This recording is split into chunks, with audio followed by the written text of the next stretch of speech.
Hebreus 13, de 10 a 17.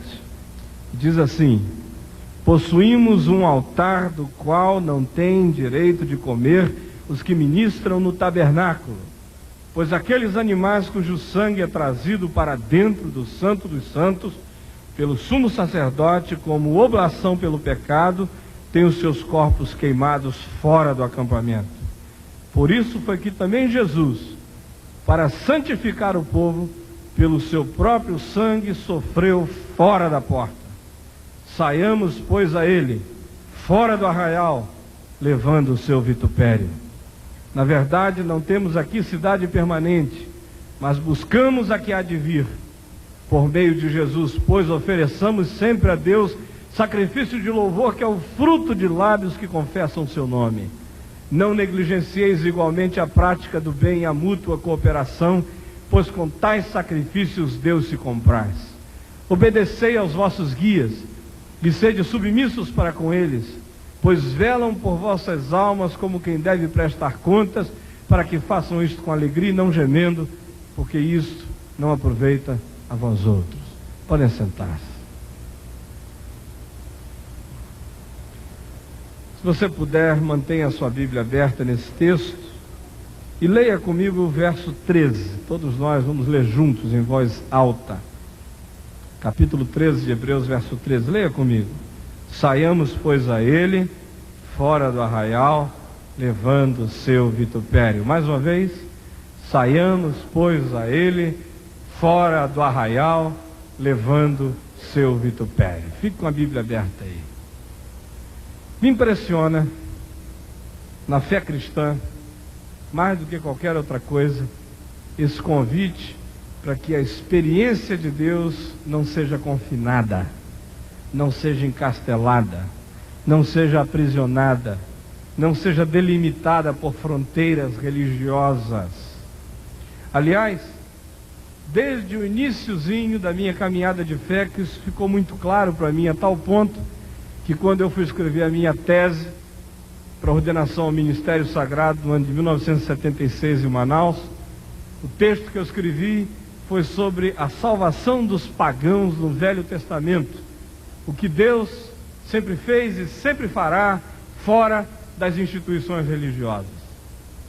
O livro de Hebreus tem essa tecla insistente: Deus não cabe dentro da religião.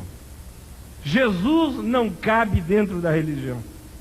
A religião é estreita demais, é pequena demais, é medíocre demais, é diminutiva demais para o Deus Criador do cosmos caber dentro dela. Quando a gente vê todas as ações de Deus no Velho Testamento, afirmam esse fato, que Deus não é oficial, Deus não tem patente, Deus está frequentemente fazendo opção para fora das oficialidades. Os homens tentam domesticar a fé, aí Deus levanta um profeta, que sacode o tapete de todo mundo, e diz que Deus continua Deus e continua livre. A gente vê Jesus vivendo assim. 90% da vida de Jesus é outdoors, é do lado de fora, é fora do portão, é sem confinamento, é na praia, onde ele passou a maior parte do ministério dele, na praia, no Mar da Galileia, em banquetes, onde ele estava quase todas as noites, na presença de gente, nem sempre com muito pedigree religioso.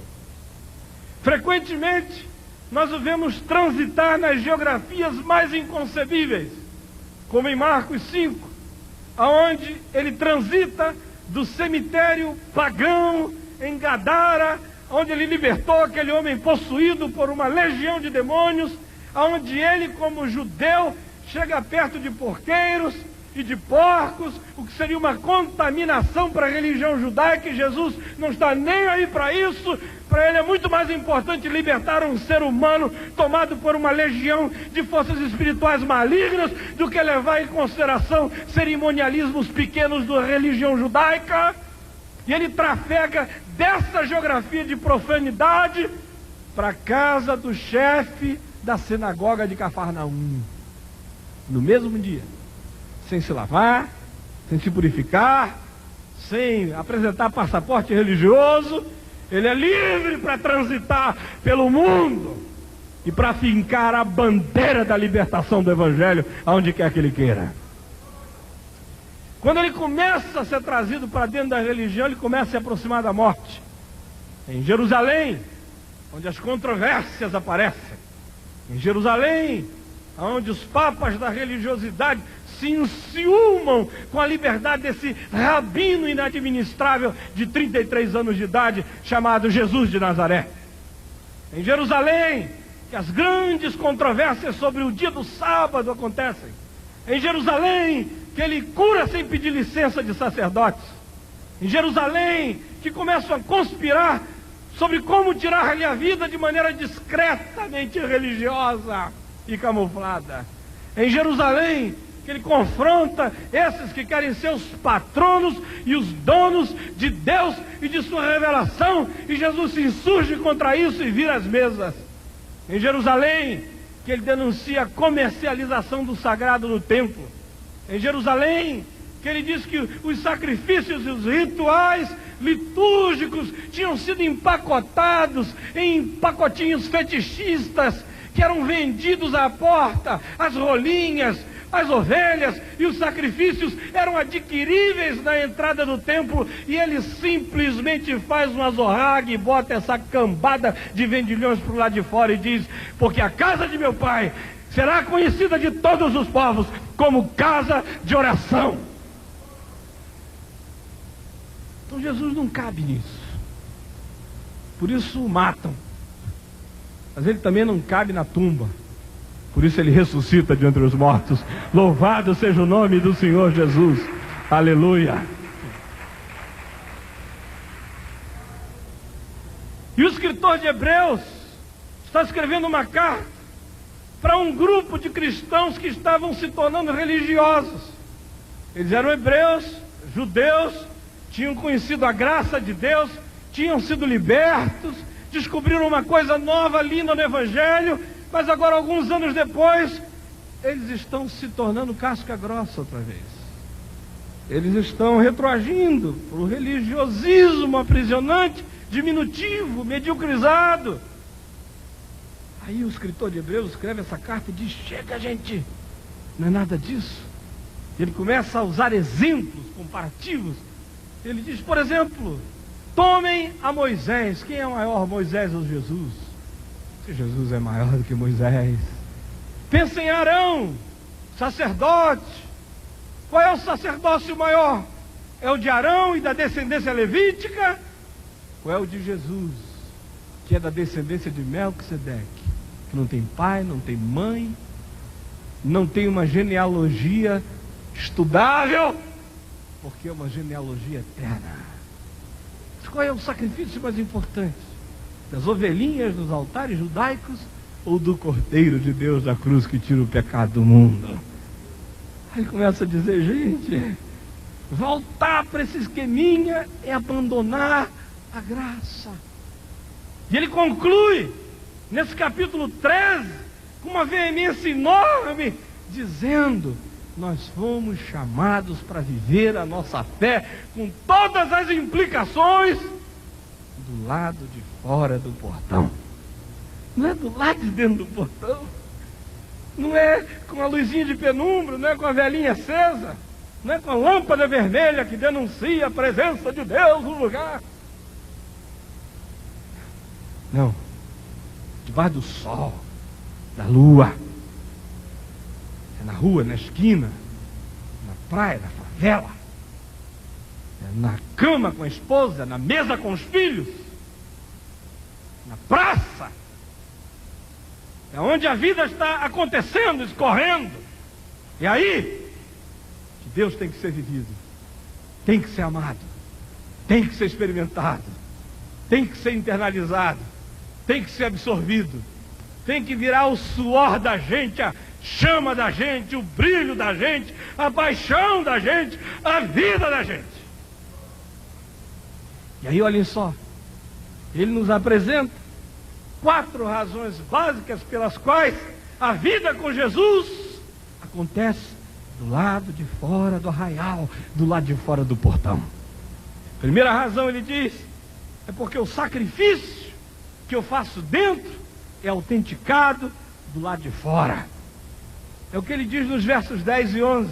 Nós temos um altar do qual não podem participar os que ministram dentro no tabernáculo. O nosso é do lado de fora.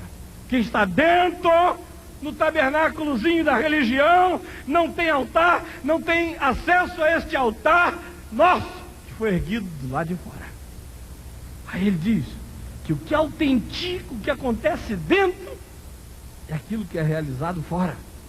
Pois aqueles animais, verso 11, cujo sangue é trazido para dentro do Santo dos Santos, do templo judaico, aquele lugar mais interno, onde o sacrifício era feito, porque os animais cujo sangue é trazido para dentro dos Santos dos Santos, pelo sumo sacerdote como oblação pelo pecado, têm os seus corpos queimados aonde?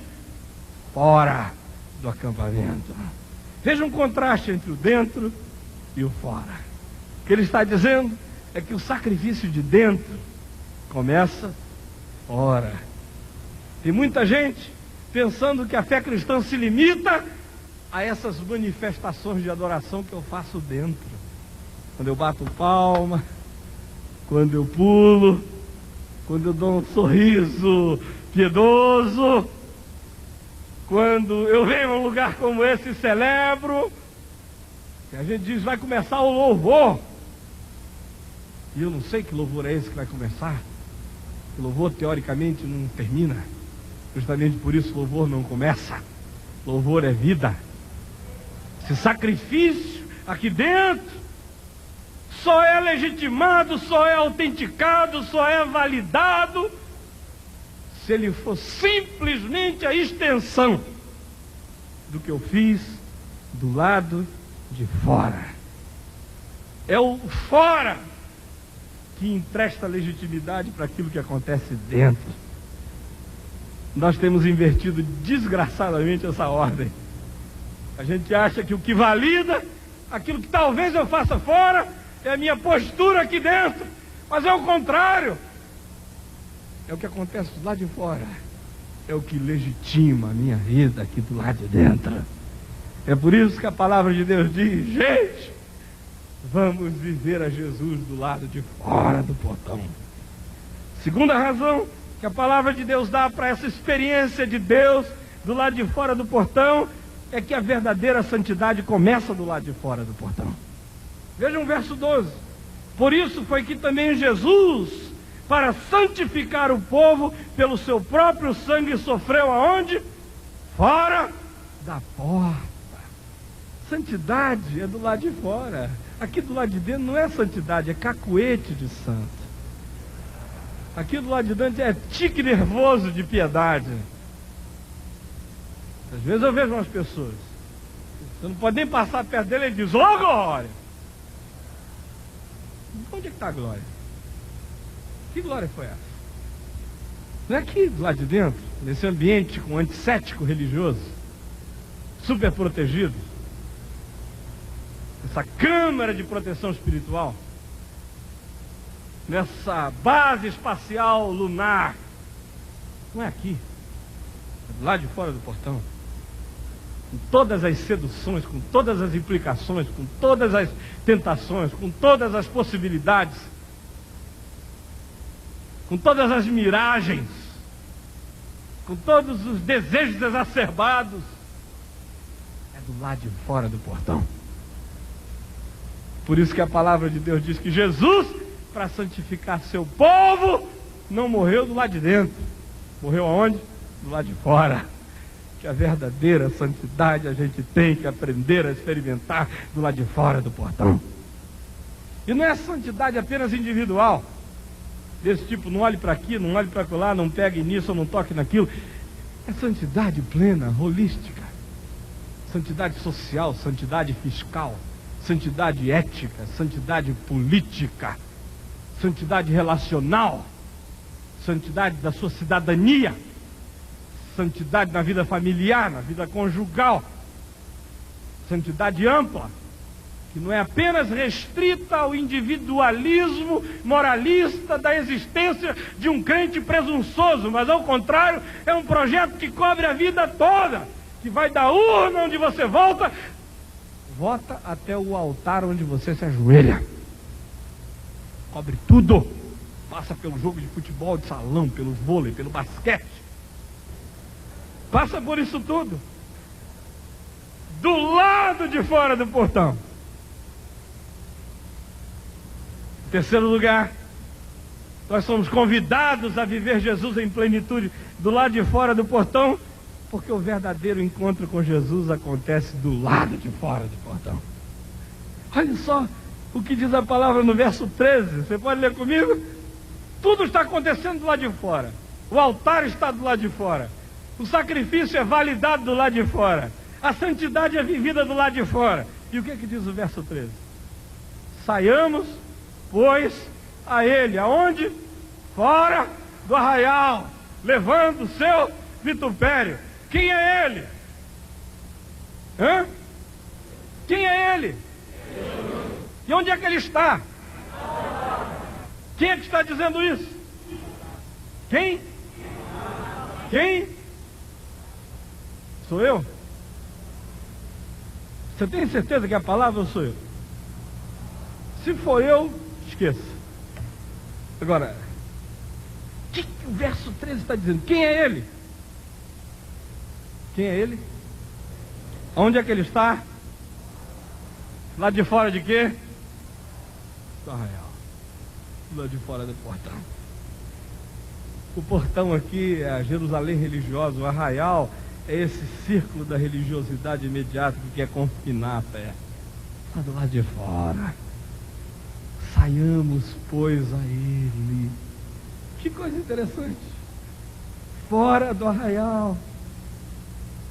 Outro dia, eu estava conversando com um repórter, aí acabou a entrevista, fechou o caderninho dele, virou assim para mim e falou: escuta aqui, reverendo, a impressão minha, ou o senhor está dizendo isso, de que Deus...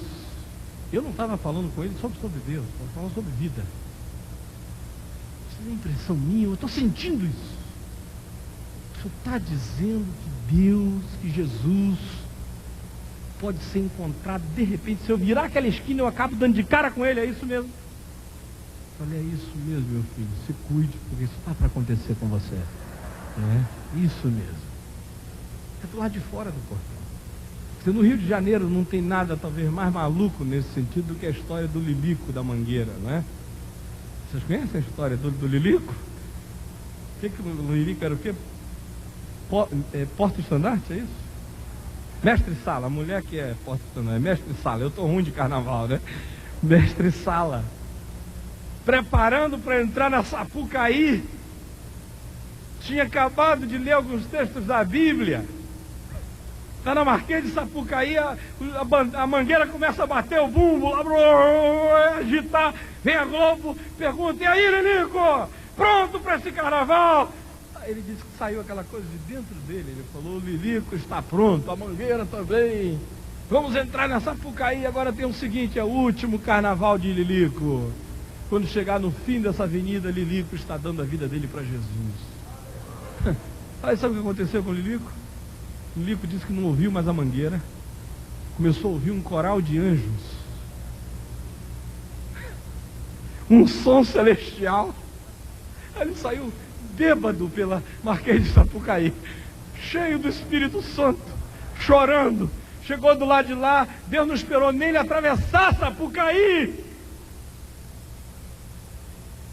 Onde é que ele está? Onde é que ele está? Do lado de fora do portão. Uma das grandes desgraças da igreja foi ter acreditado que Jesus só se encontra do lado de dentro do portão, mas ele quer ser encontrado do lado de fora, todo dia, ao ar livre.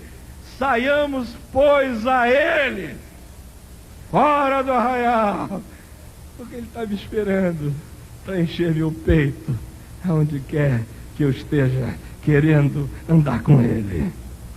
E a última razão para viver do lado de fora do portão, sabe qual é? é porque o padecimento por Jesus só é válido mesmo, é do lado de fora do portão. Muita gente sofrendo por Jesus, sofrimentos bobos, idiotas, do lado de dentro do portão. Se veste essa saia desse tamanho, se não veste daquele tamanho, o tamanho do cabelo, se o batom é incolor ou é vermelho. E aí ficam nesses problemas seríssimos, né, que ocupam tanto tempo de Deus. Só um Deus pagão, do tamanho dos deusezinhos dos povos, é que tem tempo para essa meticulosidade, para a moda que você usa. O Criador do Universo tem mais o que fazer. E aí a gente fica aí, um sofrimento, você angustia, não dorme à noite, meu Deus, o que eu vou fazer da minha vida? Aí sofre, luta, confronta, briga, ora, jejua, sua energia tremenda jogada nessa briguinha, esse vitupériozinho, nessa fita métrica, essas questões de economia interna só interessa a quem tem muito pouca coisa para fazer. Quanto mais a Deus. Eu que não sou coisa alguma, não tenho tempo para isso. Quanto mais aquele que está interessado na vida. E aí a gente acha que essas são as grandes dores. Eu vejo um bocado de gente arrasada por causa disso. E não briga as boas brigas. Não combate os bons combates. Não sofre pelas grandes causas. Não chora pelos grandes objetivos, não vive pelos grandes ideais e nem morre pelas coisas que valem a pena. Passa a vida todinha com esse cheiro de vela religiosa, com esse cheiro de beatismo improdutivo. Gasta a vida de maneira improdutiva e não realiza nada. Ocupa a agenda dos sacerdotes. Destrói o projeto da sua vida com essa agendinha de formiga, de inseto, de gafanhoto, mas não de gente que tem sonho, que tem utilidade, que é adulta, que é madura, que diz: eu sou humano, tem sangue correndo na minha veia, eu fui feito à imagem e semelhança de Deus, e eu vou emprestar à minha vida o melhor sentido e o melhor propósito para ela, e vou viver pelas coisas que Jesus viveu, e vou morrer pelas coisas que Jesus morreu, e vou me alegrar na presença de Deus com as coisas que alegram a Deus, e vou chorar com as coisas pelas quais Deus chora, e vou quebrantar meu coração pelas coisas que quebrantam o coração de Deus. E por nenhuma outra coisa.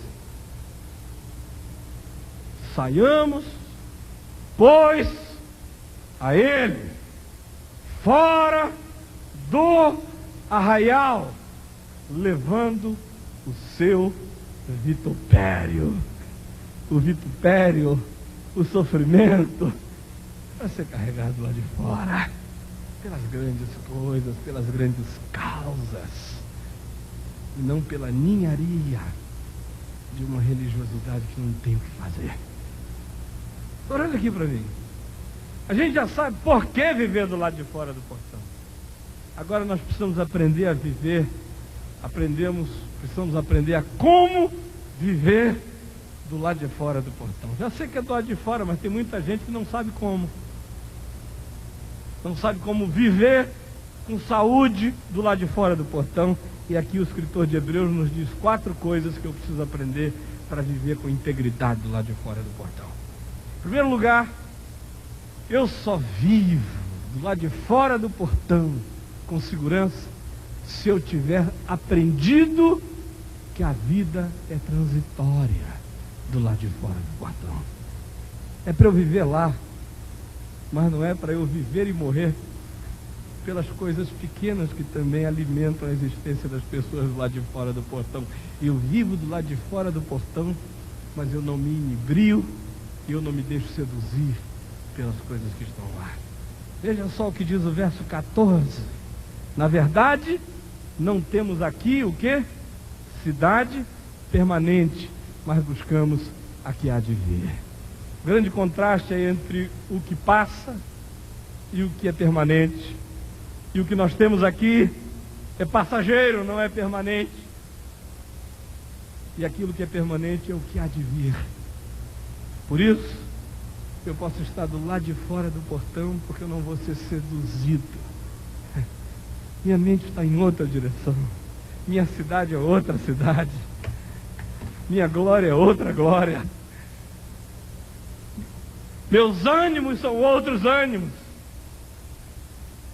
Minhas referências são outras referências.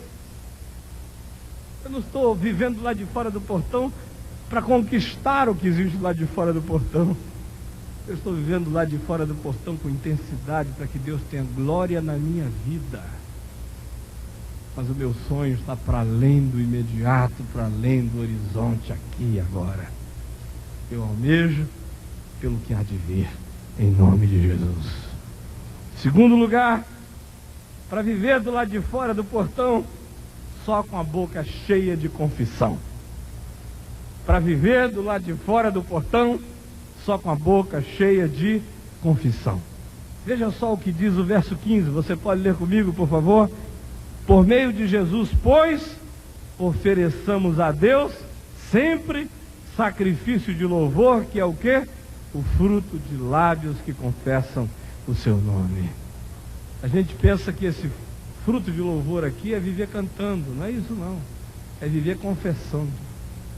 Pode ser cantando, mas nem sempre é, na maioria das vezes é confessando. Do lado de fora do portão, gente, só confessando toda hora a quem que você pertence. Eu me lembro que quando eu me converti, há 22 anos mais ou menos, falei, papai, olha, parar de fumar maconha vai ser facinho. Cheirar pó também. Parar de tomar anfetamina também. Duro vai ter a mulherada, papai. O que eu vou fazer com isso, pai? Isso é pior que pó. É um vício desgraçado. Eu estou viciado até não poder mais. O que eu faço? Eu não sei como é que eu vou viver aí. Só se eu ficar aqui na clausura. Papai falou, não, meu filho, você vai viver do lado de fora. Vai ser um testemunho no mundo. Agora tem o seguinte. Melhor defesa é um bom ataque. Seleção de 70, né? Pode até ter o Félix no gol, não faz mal, a bola não chega lá. Todo mundo chutando pra frente mesmo. Melhor defesa é um bom ataque. E aí ele disse, olha, em vez de você ficar na passividade, antes de você receber uma cantada, faça a confissão de quem é o Senhor da sua vida. Antes da coisa ficar preta, jogue logo luz. Vá logo dizendo quem é o seu dono, para quem que você vive, quem é o seu Senhor, qual é a mensagem que entrou no seu coração, com quem é que você tem compromisso. Confesse o nome dele, com alegria. Santo conselho, aleluia. Gente, do lado de fora do portão você tem que chegar confessando. Confissão dos lábios, que diz a quem você pertence, que confessa o nome dele. Não dá para ficar anônimo do lado de fora do portão. Não dá para ser agente secreto do reino de Deus do lado de fora do portão. 007 espiritual. Não deixa disso. Você tem que chegar com confissão explícita. Você não é X9 do reino de Deus do lado de fora do portão. Você não é ninja. Você põe a cara de fora. Abre o peito para levar chumbo. Mas você diz quem é o seu Senhor do lado de fora do portão. Terceiro lugar, a gente só vive do lado de fora do portão com a possibilidade de prevalecer se a gente vive praticando bem. Tem que ser gente boa do lado de fora do portão. A gente vê o evangelho sendo acusado todo dia aí, E a gente fica dizendo que isso é acusação do diabo. Às vezes é do diabo, mas às vezes é a safadeza mesmo. De um bocado de gente que não vive a bondade de Deus do lado de fora do portão, que não tem integridade de vida. E bota a culpa no diabo. Coitado do diabo. Leva as que ele apronta e leva ao que um bocado de gente irresponsável apronta e diz que a culpa é dele. É hora de parar de culpar o diabo e começar a dizer que é um bocado de gente safada, disfarçada de evangélico, mas que não tem o evangelho no coração, nem no peito e nem na vida, e que não é gente boa, que não anda praticando boas obras. Tem que ser dito. Chega desse negócio de dizer como lá no Éden: Adão, Adão, onde estás? O Senhor, foi a mulher que tu me deste, me deu do fruto e eu comi. Aí vai Deus com a mulher: mulher, mulher, que negócio é esse? Aí a mulher diz assim: foi a serpente, é o diabo.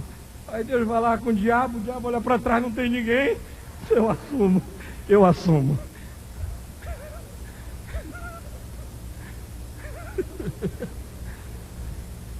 Chega disso. Olha só como é que a gente vive do lado de fora do portão. Verso 16 diz o quê?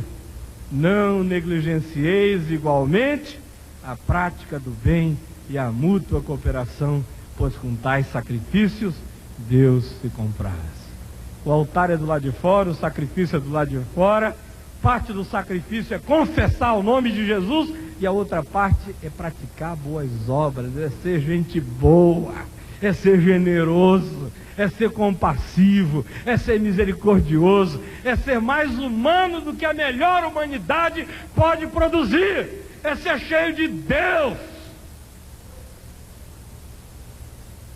E por último, para viver fora do portão, só tendo profunda consciência de que você não é um cavaleiro solitário, você não é uma ilha, que você pertence ao continente do amor fraternal. Para viver do lado de fora do portão, só tendo consciência de que você é membro do corpo de Cristo. Veja o que diz o verso 17, quer ler comigo? Olha só, o fluxo é todo empurrando, ó. Sai daqui, vai para fora, vai com coragem, vai com vontade, aguenta a pancada, vive a Deus no mundo, ser santo lá, prega a palavra, confessa Jesus, seja gente boa. E aí olha o que diz o verso 17, muda a ênfase. Até aqui é independência, empurrando, vai, vá, mas tenha vínculos, obedecei aos vossos guias e sede submissos para com eles, pois velam por vossas almas como quem deve prestar contas, para que façam isto com alegria e não gemendo, porque isso não aproveita a vós outros. Vá, mas você não é um solitário no mundo, você tem que ter pastor, você tem que ter um guia espiritual, você tem que se submeter aos irmãos. Você não é dono e administrador da sua vida, você experimenta relações mútuas no corpo de Cristo, junto ao povo de Deus. Você ouve, você aprende, você se aconselha, você se submete. Você tem raízes em algum lugar, você aprende em algum lugar, você aceita disciplina em algum lugar. Você não é dono da sua vida, você não é independente, tanto quanto você não é dependente. Você é interdependente, em nome do Senhor Jesus. É isso que a palavra de Deus diz. E era isso que eu queria dizer a vocês hoje à noite. Em nome do Senhor Jesus, amém?